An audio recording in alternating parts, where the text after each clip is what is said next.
Shalom, selamat pagi adik-adik yang terkasih dalam Tuhan Yesus Kristus. Senang sekali kakak bisa berjumpa kembali dengan kalian di dalam program Devosi Ahad Remaja Karambe pada hari Minggu ini, tanggal 8 Agustus tahun 2021. Kita akan kembali bersama-sama dalam devosi ini, beribadah bersama-sama. Meskipun kita tidak bisa berjumpa secara langsung, walaupun melalui virtual, tapi saya percaya adik-adik dan saya di tempat ini kita semua boleh menikmati persekutuan pada pagi hari ini.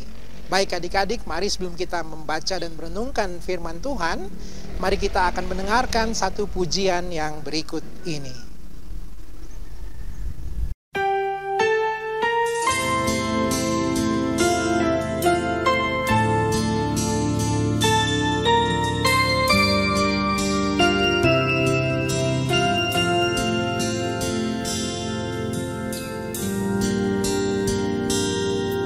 Saat pagi hari ku datang lagi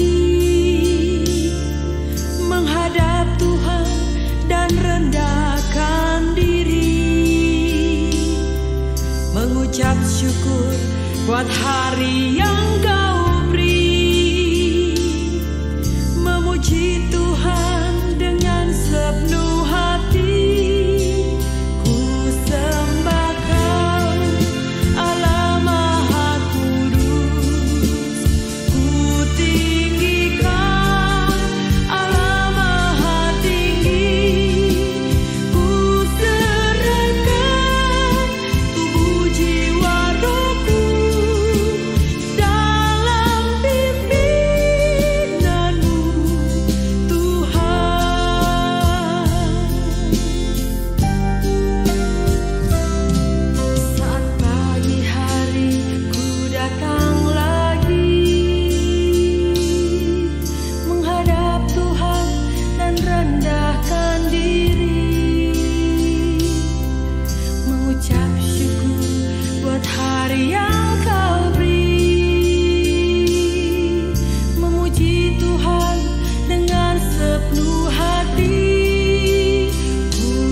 Memuji Tuhan dengan sepenuh hati.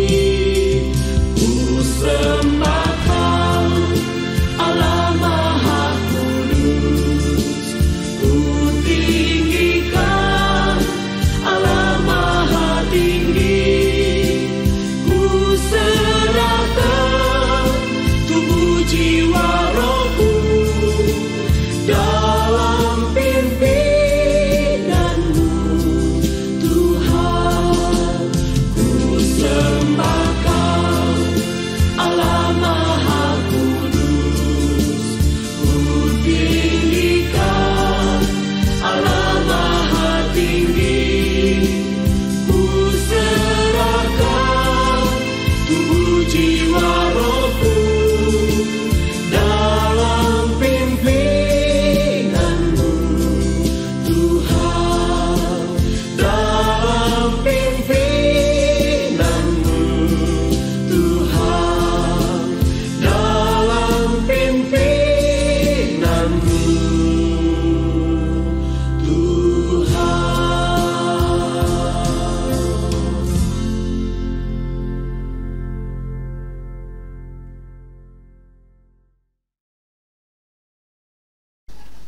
Adik-adik yang terkasih, mari kita berdoa terlebih dahulu sebelum kita membaca dan merenungkan firman Tuhan. Mari kita berdoa. Bapa kami yang di sorga, bersyukur karena di hari Minggu ini kami kembali boleh berkumpul bersama.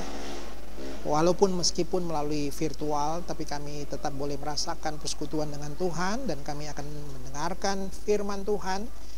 Kami mohon Roh Kudus-Mu pimpin tuntun kami supaya kami boleh mendengarkan dengan hati yang taat dan mau dibentuk oleh firman-Mu.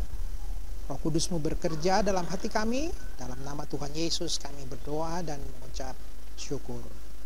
Amin. Adik-adik yang terkasih dalam Tuhan Yesus Kristus, pada pagi hari ini kita akan bersama-sama belajar dari satu kebenaran firman Tuhan yang dapat kita belajar sama-sama, itu dari 1 Raja-Raja pasal yang ke-21 sampai pasal 22, dan 2 Tawarik pasal 18, itu tentang kisah Raja Ahab bersama Raja Yosafat dengan Ramot Gilead. Adik-adik yang terkasih dalam Tuhan Yesus Kristus, seringkali dalam kehidupan kita tentu kita tidak suka akan hal-hal yang tidak baik dan tidak nyaman beritanya bagi kita, bukan? Siapa yang mau mendengarkan kabar buruk? Siapa yang mau merugikan dirinya sendiri? Tidak ada orang yang mau tentunya. Dan itu saudara-saudara, adik-adikku yang terkasih, sama seperti yang dialami oleh Raja Ahab.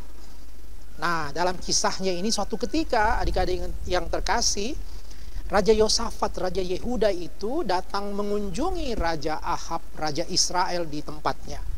Ketika dia berjumpa dengan Raja Israel, maka Ahab berkata kepada pegawai-pegawainya yang hadir pada saat itu, "Hai, tahukah kamu bahwa Ramot Gilead itu sebenarnya adalah milik kita, tapi sekarang dikuasai oleh Raja Aram.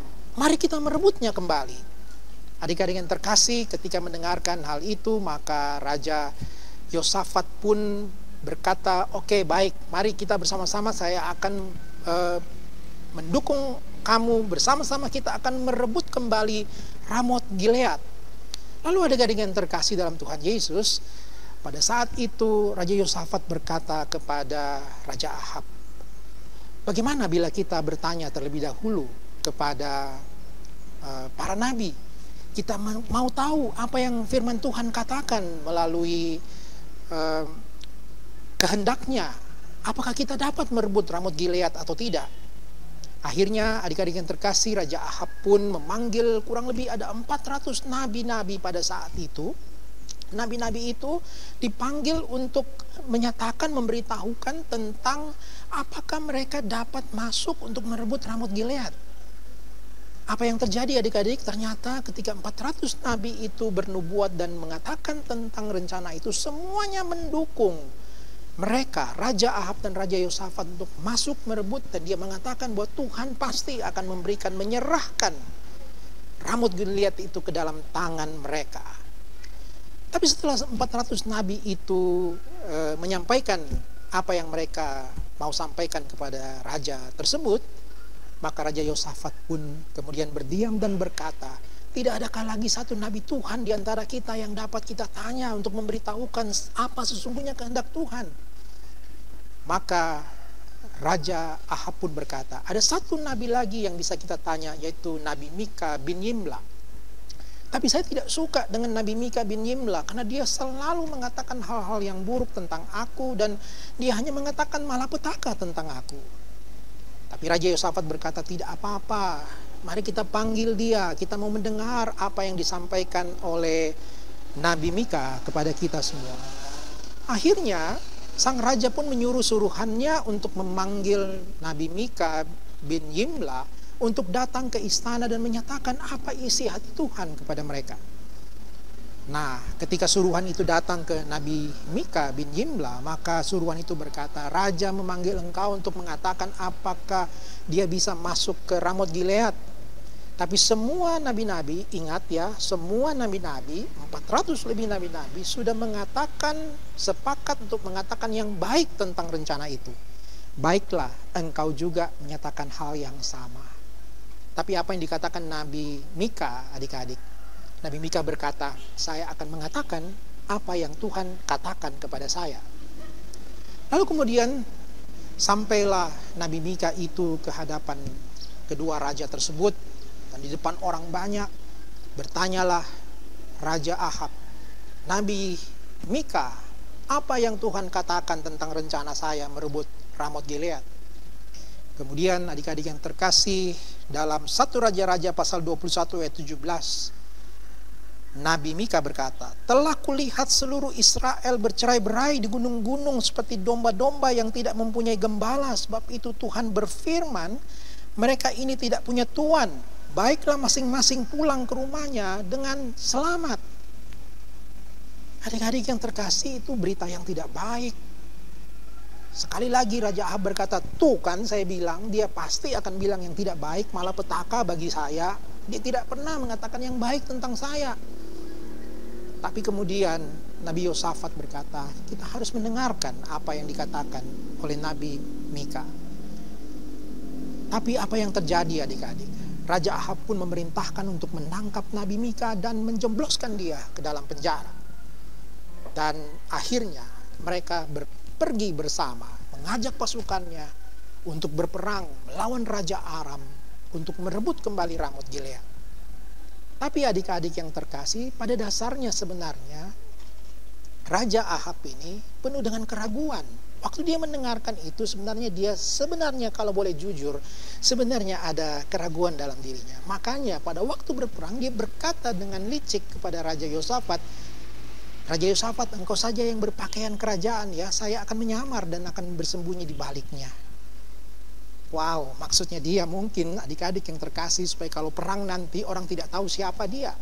Dan memang ternyata adik-adik yang terkasih, Raja Aram sudah berpesan kepada para pasukannya supaya mereka fokus hanya melawan Raja Israel dan pasukannya. Dan apa yang terjadi ketika perang itu terjadi, Raja Ahab itu menyamar dengan pakaiannya, dan suatu saat salah seorang pasukannya menembak, memanah dengan sembarangan dan akhirnya menembus tubuh daripada Raja Ahab. Akhirnya Raja Ahab pun wafat. Raja Ahab mati oleh karena dia tidak mendengarkan suara Tuhan. Adik-adik yang terkasih, Raja Ahab ini memang jahat. Sebelumnya di dalam pasal 21 dia merebut kebun anggur Nabot. Itu suatu perbuatan yang jahat yang Tuhan akan menghukumnya, dan hari itu Raja Ahab dihukum Tuhan. Apa yang bisa kita pelajari adik-adik dari kisah ini? Seringkali kita juga seperti demikian, bukan? Kita lebih suka mendengar hal-hal yang baik, yang menyenangkan diri kita, meskipun sebenarnya itu ujungnya membawa kepada masalah kepada diri kita. Kita lebih mau mendengarkan suara-suara bujukan untuk melakukan hal-hal yang berdosa, hal-hal yang salah, dibandingkan kita taat kepada firman Tuhan. Padahal firman Tuhan berkata dengan jelas, dia akan mengingatkan, tulisan ini mengajar kita untuk tidak melakukan kejahatan, tidak melakukan kesalahan, namun kita lebih senang mengikuti hal-hal yang menyenangkan hati kita.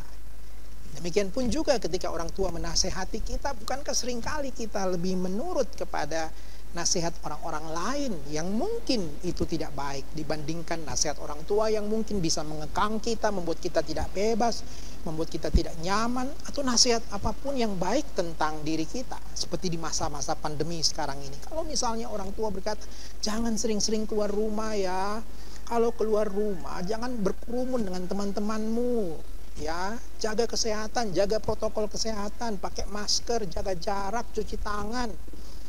Tapi bukankah seringkali kita mengabaikan itu dan kita tidak peduli, dan kita lebih memilih untuk bebas karena saya merasa tidak nyaman memakai masker, atau saya tidak merasa nyaman untuk dikekang, saya ingin main, saya ingin berkumpul-kumpul, saya ingin rame-rame. Padahal itu ujungnya bisa membawa kepada masalah bagi diri kita. Adik-adik yang terkasih, mari kita mau dengar suara Tuhan ya. Mari kita mau selalu hanya mendengarkan apa yang Tuhan mau kita lakukan, karena itu tentu yang baik. Tuhan tidak pernah merancangkan hal yang buruk kepada kita, meskipun kadang-kadang kelihatannya tidak nyaman di telinga kita. Nah, biarlah adik-adik yang terkasih, firman Tuhan pada hari ini menguatkan kita semua, dan kita mau punya tekad bahwa saya mau dengar firman Tuhan. Saya mau taat kepada firman Tuhan, meskipun itu kelihatannya tidak enak bagi saya. Biarlah Tuhan yang menolong kita semua. Mari kita berdoa. Bapa di surga, terima kasih banyak untuk kasih karunia-Mu kepada kami, untuk firman-Mu pada pagi hari ini. Firman-Mu mengingatkan kami supaya kami mau taat kepada firman-Mu, meskipun kadang-kadang itu tidak nyaman, tidak enak bagi diri kami. Kami mau belajar untuk taat kepada suara dan kehendak Tuhan. Terima kasih buat firman-Mu ya Bapa, yang boleh diperdengarkan. Berkati semua adik-adik kami supaya mereka tetap taat kepada Tuhan, dan juga kepada orang tua, kepada guru, yang mengarahkan, membimbing mereka kepada arah yang benar. Berikan kesehatan kepada adik-adik kami semua, dan juga orang tua kami semua dimanapun mereka berada. Dan berdoa, semoga masa-masa sulit ini kami boleh keluar daripada keadaan yang tidak nyaman dan pandemi ini, dan kami juga boleh kembali beraktivitas, bisa kembali ke sekolah, berjumpa dengan teman-teman kami. Terima kasih Bapa untuk pagi hari ini. Kami mengucap syukur kepadamu dan menaikkan doa kami di dalam nama Tuhan kami, Yesus Kristus, Tuhan dan Juru Selamat kami yang hidup. Amin. Adik-adik yang terkasih, sebelum kita mengakhiri ibadah kita pada pagi hari ini, mari kita dengarkan satu pujian lagi ya, untuk menguatkan kita untuk hidup selalu taat dan mendengarkan firman-Nya. Mari kita dengarkan firman-Nya melalui pujian berikut ini.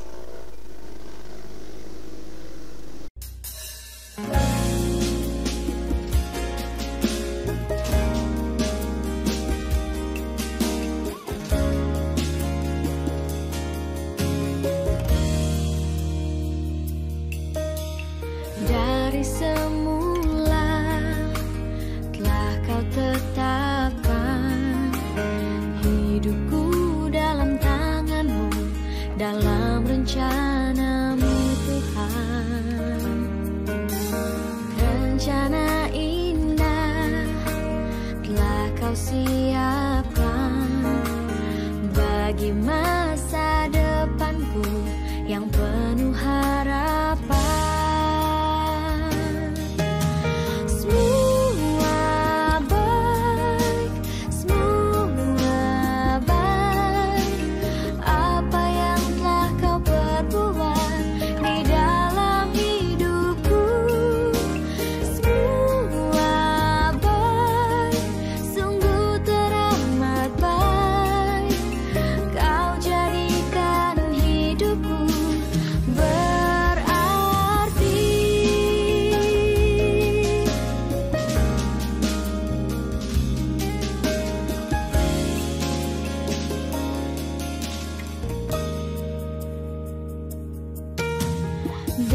Demikianlah devosi Ahad Remaja Karambe 8 Agustus 2021. Semoga adik-adik selalu hidup di dalam takut akan Tuhan, mendengarkan firman-Nya, dan selalu sehat. Salam sehat bagi kita semua ya adik-adik. Sampai jumpa minggu depan. Tuhan Yesus memberkati. Selamat hari Minggu. Bye-bye. Tuhan beserta kamu. Amin.